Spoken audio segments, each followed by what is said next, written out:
Combat sports fans, welcome to this week's Strong Style, hosted by me, Jeremy the Impact York. You'll see my background. Normally, this background is when I have my good buddy, tag team partner Clay Harden on, and normally we were talking about AEW pay-per-views. Well, we'll be previewing Grand Slam next week. Why do I have that behind me? Well, because tomorrow night we're going to be in a very similar spot to where we are right now. We will be at the event covering Dynamite. We will be there live. If you see us, please say hello. Really look forward to it. Thankful for the opportunity to get to cover this event live from a media perspective. It's going to be fun. It's going to be fun. AEW, man, they are cooking with fire right now. And man, we're going to talk more AEW a little bit later on the show, but wanted to break that news. So in case you're going to the show and you happen to see this guy, of course, we all know I will not be dressed like this. Say hello, shout it out, yell Impact. Maybe yell the Impact. It might confuse them a little bit if you say Impact. Yell the Impact. Love to chat. Looking forward to seeing some friends. I have some friends and acquaintances and people I have even met recently that work with the company, and I look forward to getting to run into some of them, hopefully. In fact, while we're at it, a lot of times you guys never know what hat I'm wearing. I am wearing, whoop, there it goes, Biscuit Party, a special edition hat that the Young Buck put out a couple years ago because they are not big. They're a lot of people on the road will go to Waffle House. They enjoy going to Cracker Barrel, and them and Kenny Omega and Hangman and a couple others love to go to Cracker Barrel. So they did their own hat with them. Was able to get one of the limited edition ones, and I wear it with pride. Wear it all over the place. I need to wear it to a Cracker Barrel again. It's been a little bit, but outside of running to the Young Bucks, I am open to the possibility of anything happening at this show, and I look forward to it. It's going to be over there at the Gateway Center. That's where the Skyhawks play. That is a fun arena. I took my little nephew to a Skyhawks game a little while back, and he loved it. And I look forward to it. It's a fantastic venue. If you haven't been there, if you haven't seen AEW, or even if you have, come check it out. I think there's still some tickets available. Come check it out. It's going to look a lot like it does behind me here, and it's just going to be spectacular. But as I said, for people who are new to the show, on Strong Style, we talk all things MMA and pro wrestling. No WWE talk this week as Daniel will be back on Thursday as we review the Royal Rumble. Um, I'm not even going to say much about the Royal Rumble. I'm not even going to say anything about the Royal Rumble. Besides that, there were some great surprises, some really good moments, and tune in Thursday because me and Daniel are already going back and forth about a couple of the things that happened. So it's going to be a lot of fun. Tune in to Fabulous Wrestling Talk WWE Royal Rumble review this Thursday. Other than that, let's let's do some MMA first. All right. I want to talk some BKFC, Knucklemania, Cinco, otherwise known as Five. Just going to go over some of the bigger results. I mean, there were some good fights on this. If their Knucklemania is considered kind of their homecoming show, then it was up there, man. Wow. And I'm hearing you guys. If you guys want some BKFC people on the show, consider it done. In talks now. We're in talks now. We're going to have a lot more guests on this show in the coming future, and maybe tomorrow night we make a few new friends. But Knucklemania 5. Jeremy Stevens beat Eddie Alvarez via corner stoppage. That was interesting. After 3 rounds, it looked like to me Eddie Alvarez no longer wanted to be in the fight. He didn't give up. He just said, "I'm good. I don't think I'm better than Jeremy Stevens today." And so Stevens gets the victory. Good job, Jeremy Stevens. Always good when a Jeremy does well. I think a lot of you guys have heard that story already. Ben Rothwell. If Ben wasn't a knuckle fighter, I would say let's put him in AEW because the dude can talk. He can talk like a wrestler and he can back it up. Ben Rothwell knocks out Mick Terrell 36 seconds into the fight to get the heavyweight title. Yeah, the heavyweight title. 36 seconds. A lot of people are like, oh, well, that just shows what kind of champion that Mick Terrell was. Does it? Does, I thought he was a dang good champion. Just Ben Rothwell came in like a house of fire and dropped him. And dropped him. These two line up again, who knows? Could go the other way. But Ben Rothwell and Jeremy Stevens are two people that BKFC need to push as those faces of BKFC. Beck Rawlings with the unanimous decision win over Taylor Starling. There are two incredible women fighters right there that I would absolutely push them as faces of this sport because they both are very recognizable for their social media presence, and that is not for what a lot of people are known for on social media. No, they have spectacular followings. They do really great things. Beck Rawlings gets the big win there, like I said, over Taylor Starling.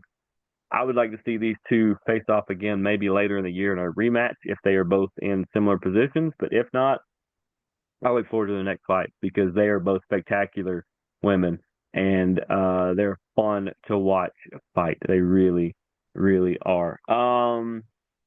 What was the other one?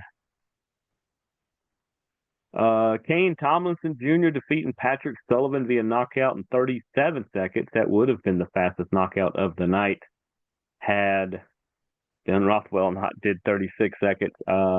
Good fight there. Brendan Meyer over Zedekiah Montanez. The round 2, 39 seconds in. That was fun. Man, I told you guys. We covered BKFC 59. Was it 59? 69. 69.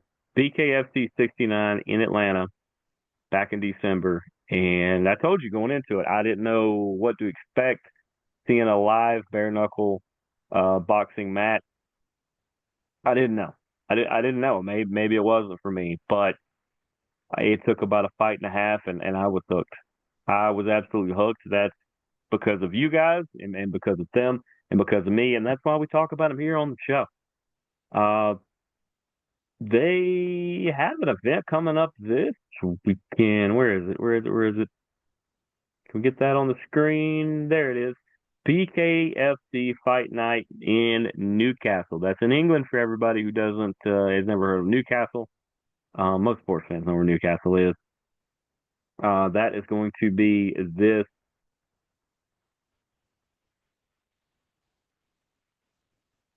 Let's see.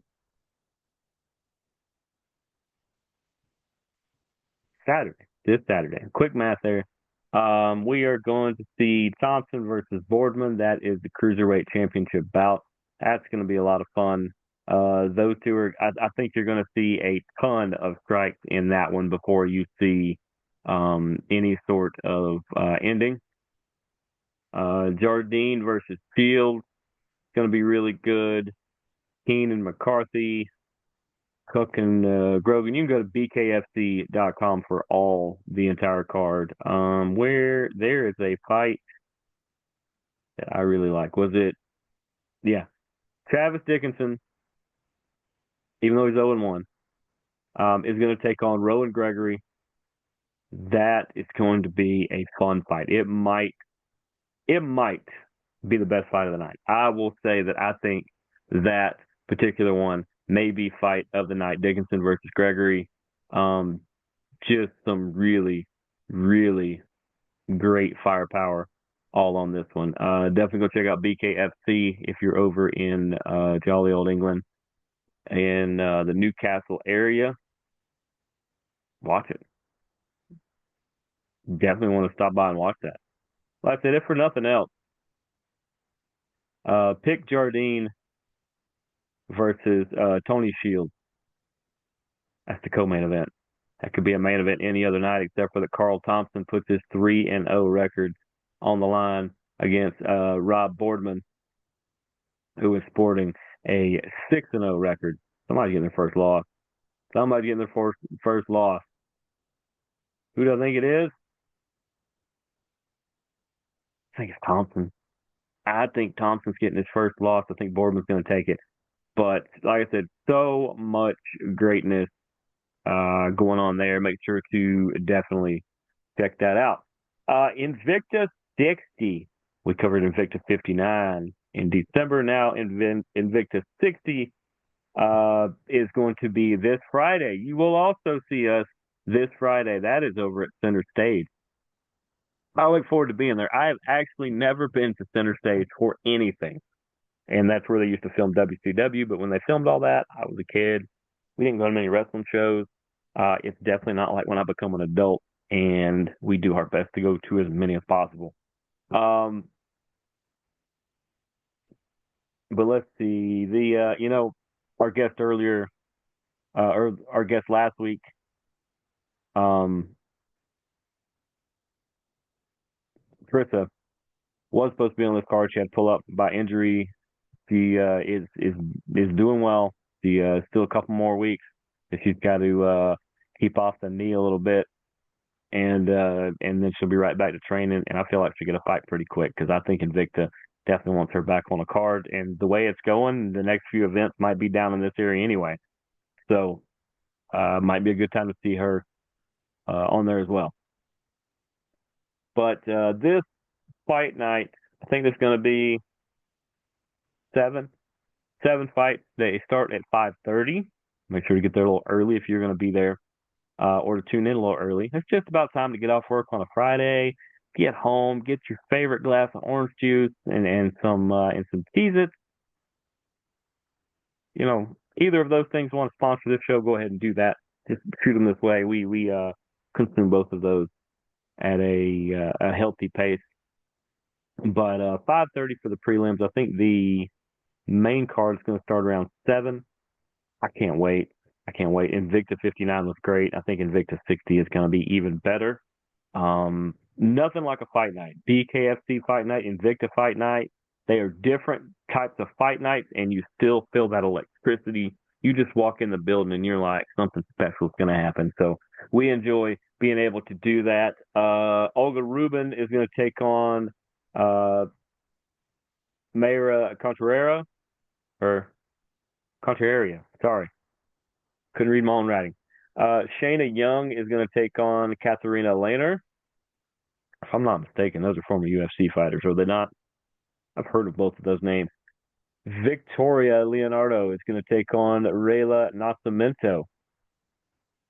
Liana Perosin is taking on Tino Van Hoos. Giliana Pereira is taking on Hope Holmes. Joy Pendle versus Julia Dorney. And looks like in the curtain jerker, which is not a bad thing whatsoever. I would love to be in the opening fight. I'm not going to fight, but if I'm on a card, I would love to be in that pole position because you set the pace of the night. Your fight is what everybody else has to beat the rest of the night. There's no pressure on you to be the best fight. All you got to do is go out there and fight. But in that strawweight battle, you're going to get Amber Medina versus Anna Summer. It's going to be a lot of fun. I'm going to try to pick up some Invicta gear. I don't have any Invicta gear. I was looking everywhere. I can't believe I didn't have any Invicta gear. I'm going to check out that. I'm going to check out some BKFC. Also, and let's get into some UFC. UFC Fight Night. Adesanya versus, we all thought it was Imavov. Turns out it's Imavov. So, Nasruddin Imavov with the TKO 30 seconds in round number 2 of Izzy Israel Adesanya. That's impressive. That's absolutely impressive. And now Nasruddin Imavov, he's a terror in the middleweight division. just an absolute terror and gets the fantastic win there. Maybe he matches up against the guy who was in the co-main event in the middleweight division that Michael Venom Page beats Shara Magomedov. Shara come in at 15-0. He was rifling through everybody. He was mowing through people like a bull in a china shop. Nothing, just devastation all throughout the division. And Michael Venom Page goes, yeah, about that. About that. This is the MVP. And so Venom Page gets him in a unanimous decision, hands him his first loss. We'll see how Shara rebounds there. And like I said, give me Nasruddin and MVP. I'll take those two. I don't know where they are in the rankings. Rankings are weird to me anyway, but I'd love to see that. Sergey Pavlovich with a unanimous decision win over Arzino Rosenstruck. It's a good fight. Very good fight. Rosenstruck had some opportunities, but Sergey just he kept the pressure on, and I felt like he won pretty hands down. Just my opinion, just the fight I saw.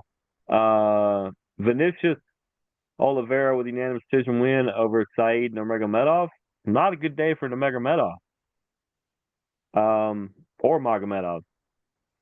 And to round out the main card, Fares Zion with a unanimous decision win over Mike Davis.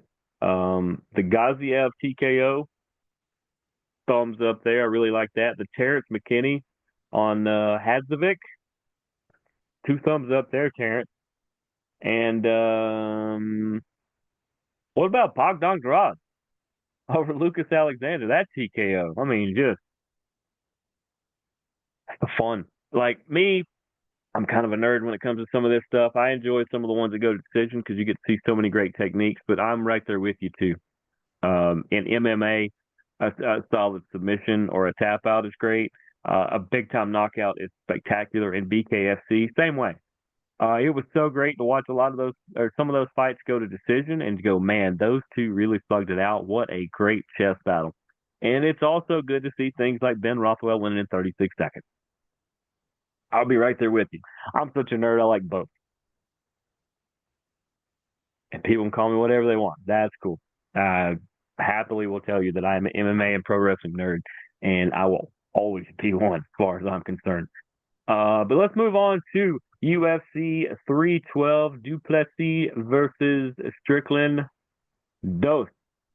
That is 2 for our non-Spanish-speaking audience. This is going to be fun.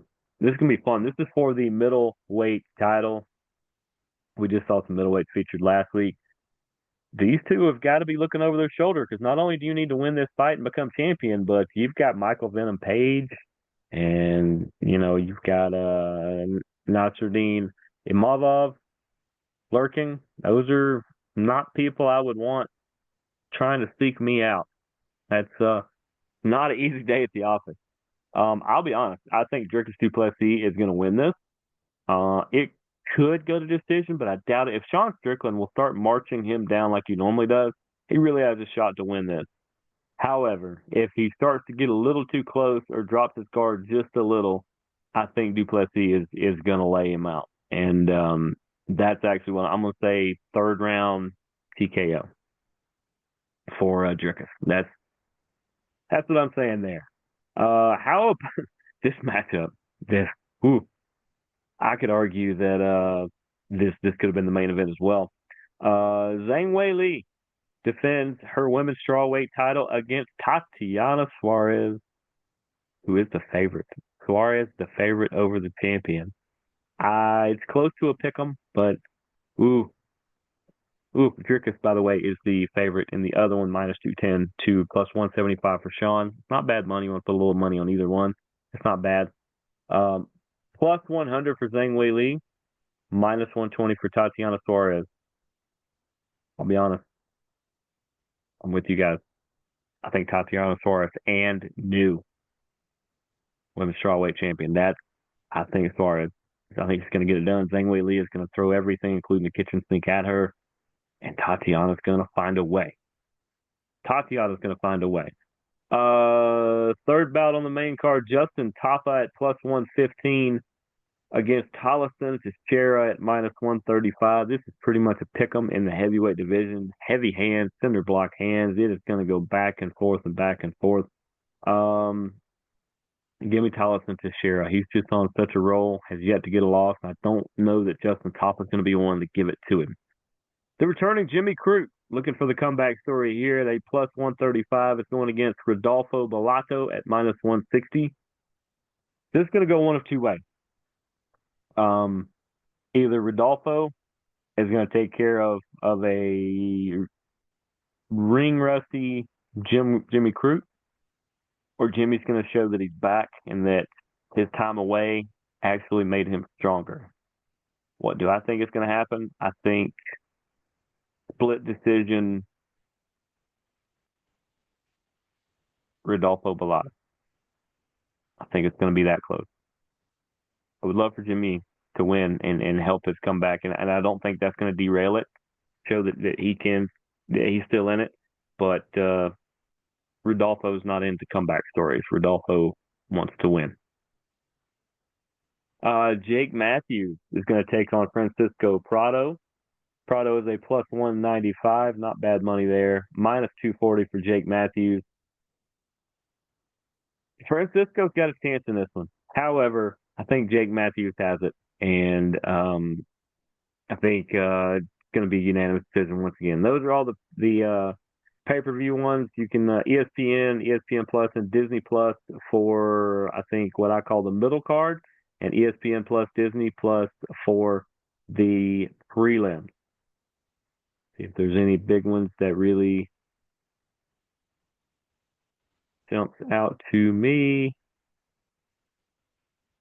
Wayne Kong versus Bruno Brazil on the middle. That could be good. Tom Nolan versus Vyacheslav Borchev. That could be a good one. Just overall, solid, great fighting. So, lastly, because you guys asked me a bunch about it, and let me tell you what I do know. What do I think of the Global Fighters League, GFL, and their draft? Okay, I watched some of their drafts. I've seen some of the highlights since. Here's what I think. I think a lot of the fighters knew what teams or areas they could be on before the draft. I don't think they knew where in the draft they were going to go. That's what I think. Production value-wise, that would make the most sense because you want certain people to either have pre-tapes or to be sitting waiting saying, hey, you're going to go really high up or, but you're going to be in this camp or whatever. I do think that because the first fight is the first fight night's like April. That's only like 2 months from now. That's barely enough time to get going if you're just now getting started. I think these people know who their first fights are on the first night and on that first event. And I also think that they're already training. I think most of them are at least a month in. You normally want to train for about 3 months or so. It seems to be the right time according to what you hear and the ones I've talked to. So I like it, though. I hope the GFL comes here to Atlanta. Would love to cover it. Would love to see it on a different level, the same way we're going to see AEW tomorrow night. Just see it on that different level and be able to show you guys how special this is and why you should be a part of it. So I like the GFL. I like what they're doing so far, and I look forward to what they're going to do. And we will definitely be talking more and more about it as we go on. So what do we want to talk? Let's talk NXT. We're going to go NXT. We're going to go TNA, and we're going to finish up with the best of the week, which is by far AEW, and I am not being biased. So NXT, we got to see Julia and Bayley team up against Cora and Roxanne.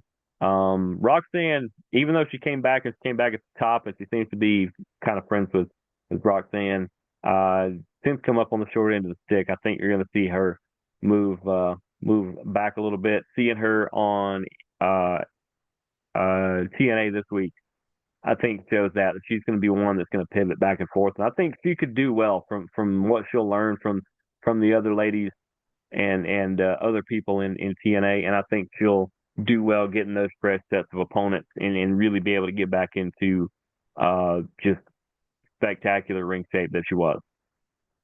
Um, Looks like Obafemi and Trick are still going to be in a program regardless, which is fine. That's two of your best by far. Obafemi, man, might be the next big thing. Trick is really good. I thought Trick might be one of those too, and he could. Um,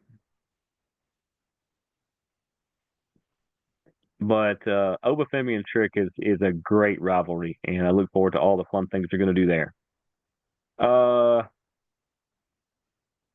what else was there? There was a little bit on NXT. It was still good and solid, but as far as things that were really great, um,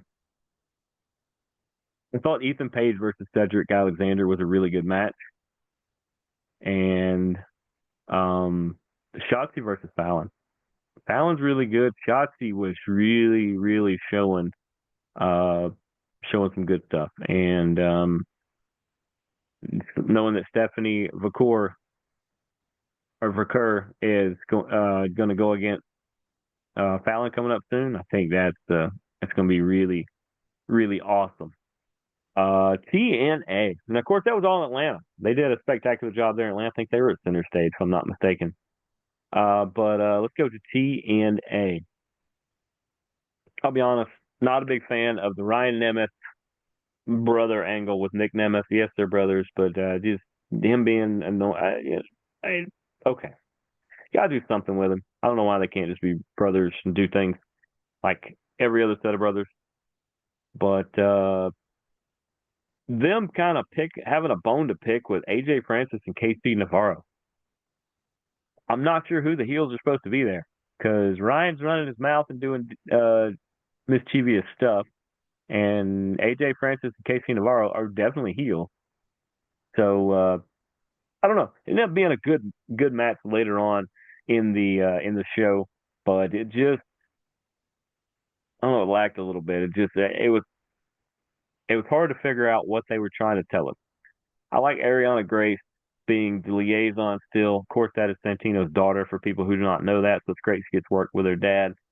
She's actually good in the ring, so I like a lot of stuff she's doing there.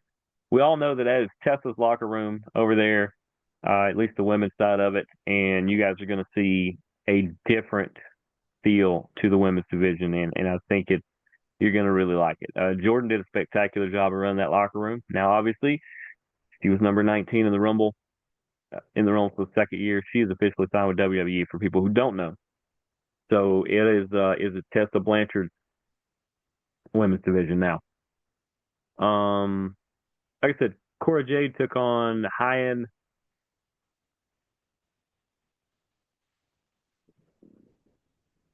I think her name was High-End. Zaya Brookside came out there later. Masha came out there later. Cora Jade, not really making some friends, but that's kind of Cora, and she's not concerned with it. And I think it'll help her out in the long run because some people will side with her. Leon Slater versus Brian Myers was pretty good. Leon Slater is one of their new upcoming guys. He did a lot of stuff in Japan and I think England. They need to hang on to him. He could be a big star if he's built right. Callahan and Warner are basically just teasing the fact that they're going to have death matches at some point in TNA because what they're both known for. I don't know. Just sometimes it seems like between that and PCO, they just spend too much time with the supernatural stuff, like just cinder block matches and buried alive, and just I don't know. Just it seems like wrestling's in a better place now, not having so much of that. It's okay to have a tables match or a chairs or a ladder or something, but this weird spooky stuff is I don't know. Just that's me personally. Laredo Kid versus Mustafa Ali. Very good. Next time I see Laredo Kid, I will have to applaud him for that. I've seen him a couple times. Super dude. You can usually see him at Mucha Lucha shows here in Atlanta, and he is very approachable. You go right up to him and talk to him, take pictures. So great. Looks like Josh Alexander probably is on his way out, and looks like Eric Young is just going to take over the Northern Armory, and I like it. It's going to get a darker twist to that group, and that could be a fun faction moving forward. Wesley versus Ace Austin was my match of the night for TNA.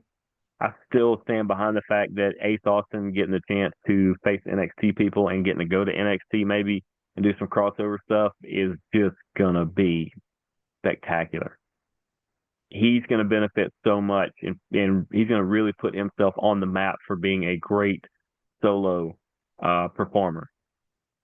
We got to see the champ, Hendry. That's always a good thing.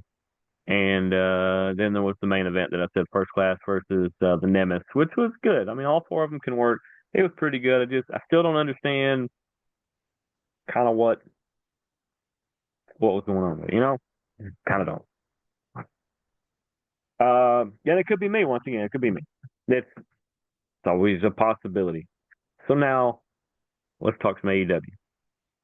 AEW this week in Atlanta, February 5th. That is tomorrow night at the Gateway Center Arena in Atlanta. Looks like bell time is at 7:30, which means we're going to get to see some fun stuff before Dynamite goes on air and maybe some stuff after. I hope they don't put me on the spot and say you're allowed to talk to one superstar. My brain may explode or I may melt. How do you pick one? I got a couple in mind, I'll be honest.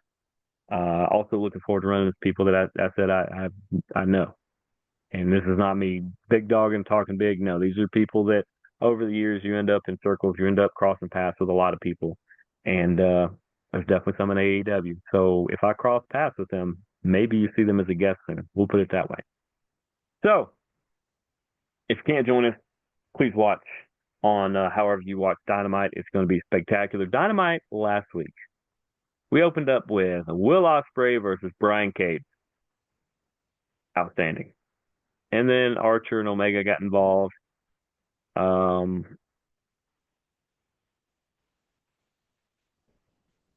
And Fletcher and Takeshita, and that basically sets up Ospreay and Omega versus Fletcher and Takeshita. And we'll get to that in a minute. Claudio versus Double J. Double J.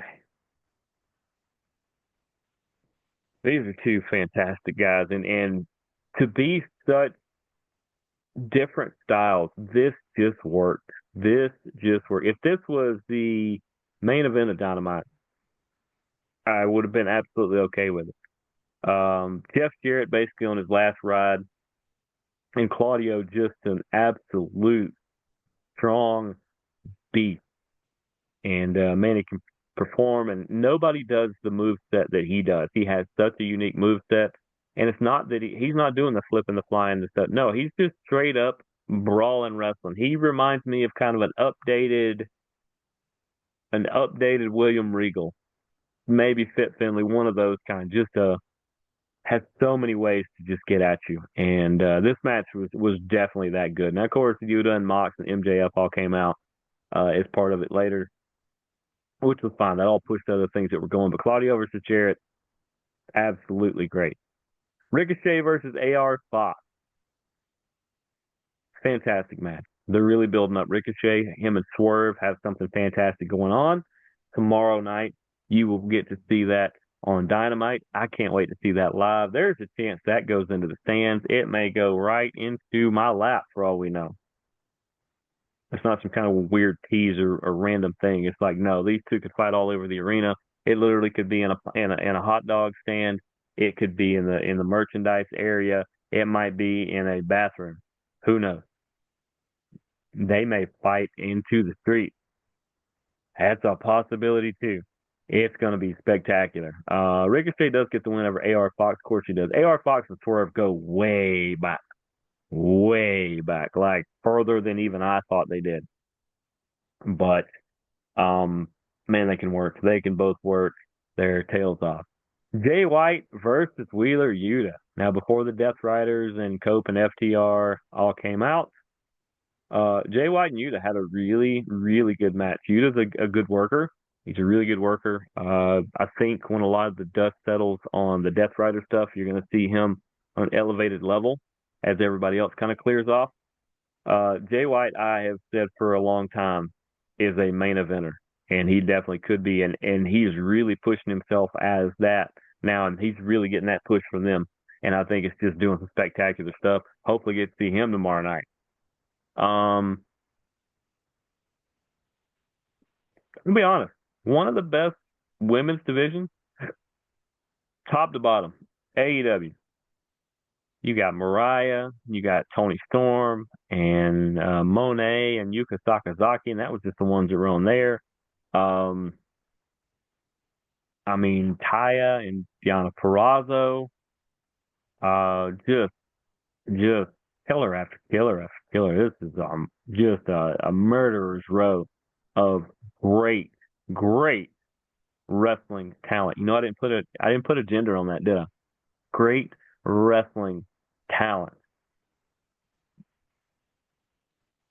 It's, I mean, just each week you could put two random ones. Jamie Hayter. You guys know I am a giant Jamie Hayter fan. Big fan of Tony Storm and just so many of them. And to have them all under one roof in one locker room is kudos Tony Storm for all the stuff she's doing now. But even bigger kudos, even bigger applause, Tony Khan. Tony Khan. Like him or not, I happen to like him. And his dad. Because for people who don't know, I used to cover the Jaguars. But I covered them from Atlanta, so I really haven't gotten to meet them yet. Never got to meet them, but I got a lot of friends that have crossed paths with them and couldn't say a bad word if they tried. I said they are spectacular people, and I think they're doing a spectacular job with all of this. Man, that women's division loaded, absolutely loaded. We go to Collision. Hook and Samoa Joe versus Kip Sabian and Nick Wayne, of course, with Mrs. Wayne and Christian there as well. Christian, I still say top heel in the company right now. What he's doing is just outstanding. Nick Wayne and Hook have a chance to be that next generation of guys up. I thought they paired up pretty well. Kip Sabian has always been one of the best hands in the ring in AEW by far. I mean, it's not even that close to me. That he's just one of the best hands in the ring. There's another Penelope. Kip's better half, Penelope Ford. She's another one that once she come back off injury, she's improved so much in the last couple months. I mean, just unreal. But the thing I took away most from this, Samoa Joe looks like he's in the best shape of his life. I don't know if he's healthy finally or whatever it is. Samoa Joe looked like, I don't know, TNA Samoa Joe. And even then, I think he might not have been as good a shape as he is right now. He was just as jacked as he ever has been. And he performed well in the ring, seemed to really move well. Looks like he's healthy, and that's always the best part. Shout out local wrestler Adam Priest, who did get his caboose handed to him by the Beast Mortos, but thought he did a good job in the ring in an opportunity to shine there with the Beast Mortos, who I have seen live as well and is fantastic. Funny that Max Caster is trying to do his own thing here. We'll see how this works. He had his match versus Ruth, and then Ruth basically got Mortos into his stable, and that is a dangerous one. Ruth, giant Ruth fan. Any group he is a part of is going to be hard to stop. Absolutely hard to stop. I said they're just getting into the Max Caster stuff, so I want to see where it goes. If he keeps up the best wrestler thing, I think it has legs. I think he can pull it off, and I think he can get that over. He can get that to work. And then what do we see? No, that was not the main event. There's a lot more after that. Brian Keith and Jericho, with the help of Big Bill, beats the Outrunners. Bandito come out to save them. Looks like Bandito is going to step right into a storyline there. If you guys don't remember Bandito, you are in for a treat. It is like Luchador Damian Priest. Dude towers over people, but man, he does all the lucha stuff and all the strikes and the kicks like Priest does. Yeah. Luchador Damian Priest. That's Bandito. What else was there? Okada and Buddy Matthews getting into it. Now I know there's a tag match coming up, but Malachi Black seems like he's done with AEW. Don't know if he's going back to the other one or not. That's between him and them or him and whatever. Not for us to say. At least at the moment. If I hear something, I'll tell you. But Buddy and Brody as the Hounds of Hell or Hellish Hounds or whatever they are. Ed and Julia there, that's a fun group. That's a fun group that can really do some damage. And I could see tag team gold. I could see solo gold for all three of them. And I look forward to it. Absolutely look forward to it. But I like that they teased Okada and Buddy and that Buddy beat Okada to the punch of using his catchphrase. And it really seemed to shake Okada up a little bit. And I got to say, like I said, I mentioned Taya and Perazo earlier that do such a great job. Always been a Perazo fan. The person I've become a fan of that I've mentioned on the preview and review shows for all the pay-per-views with Clay, Harley Cameron. Harley Cameron has went from being basically a bit part-timer to being a full-time absolute hand in the ring. Just so good. And her shenanigans and antics outside of it and in the back are just so great. Harley is running as hot and as strong as she ever has. And I can't wait to see what she does tomorrow night because she's just off the chart, just blowing it up right now in the best ways. She actually got the win, first win she's had on TV in a long time over Taya. So shout out Harley. Maybe we'll cross paths tomorrow night.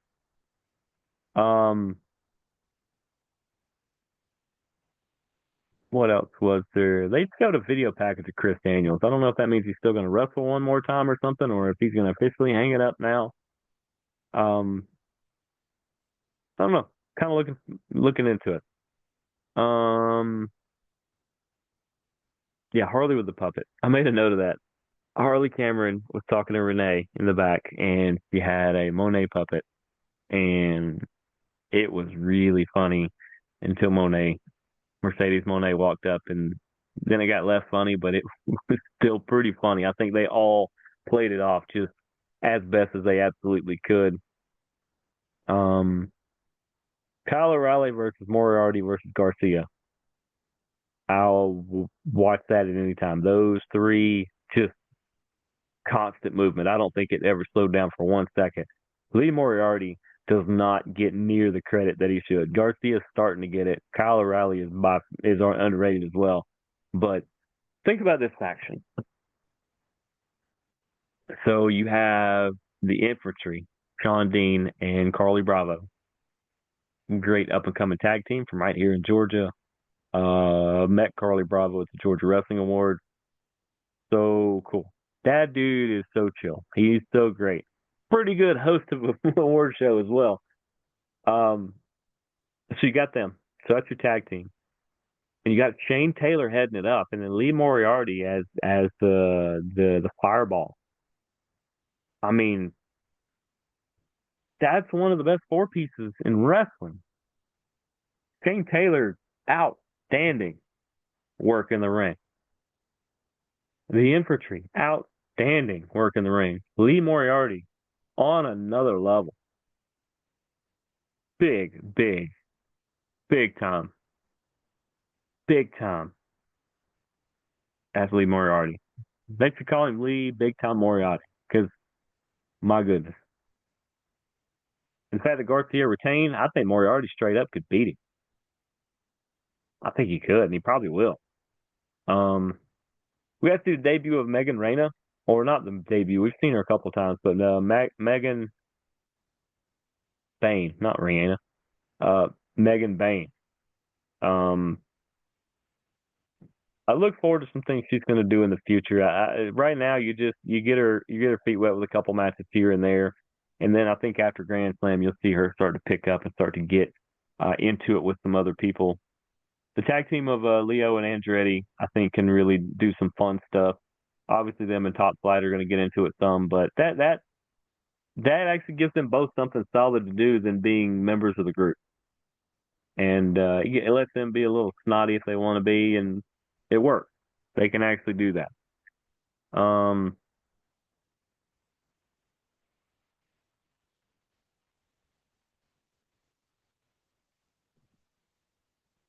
and then there was the Mid South Street fight.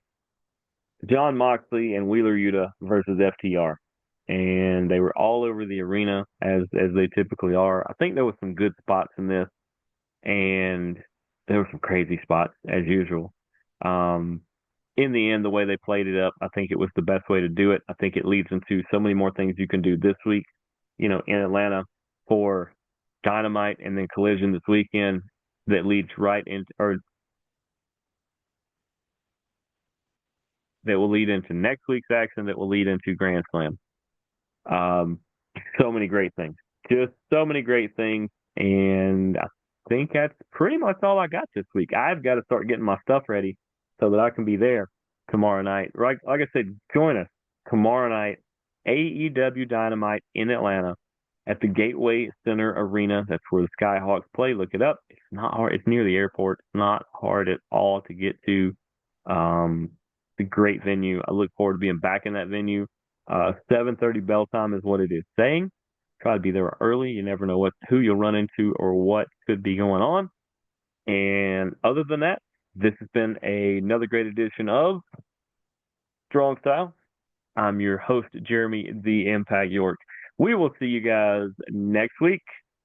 Deuces, gooses. Go watch wrestling. Go watch fighting.